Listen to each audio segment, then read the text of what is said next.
kama pale Thika ile kitu nafurahia sana ni yani unapata siku ya game bana mafans wao wamejaza study honestly. Yani wamejaza alafu wamevaa majezi bana. Gate watu wakiwa so ama VVIPs juu watu wanalipa pana wanajaza. Hata hapa Meru unaangalia watu wanajaribu at least mafans wao wanavaa jezi vizuri wanatokea siku ya grao wanalipa gate fee so they are trying. A results tu ndio bado hazijalign but God's time is the best as I said.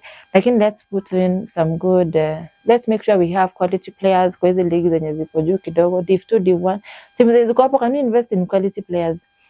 Tusinvest yani mimi hata sijui hii mambo ya kuletanga players match day tusifanye hivyo. Can we have quality training? Unapata nini?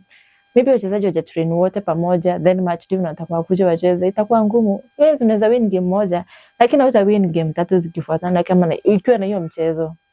Lazima coach train na wachezaji at least awajue ndio aweze kupanga kikosi vizuri.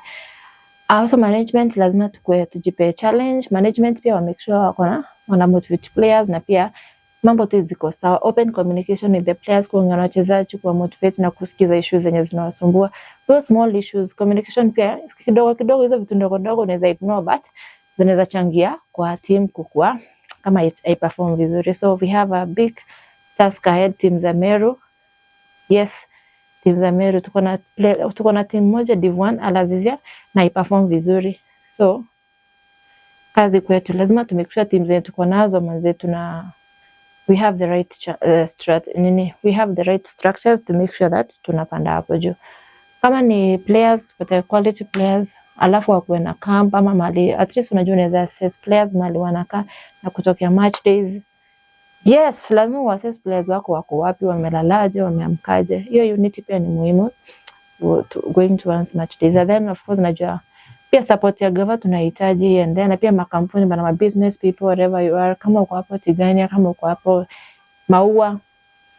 Can we have these business people like yani tu mali kuna business people pia ingeni msupport hizi team zetu wabeyene jezi support them kidogo maji ya match day ka glucose itakukost itakuwa hata marketing poa sana kwa hiyo brand yako ya biashara.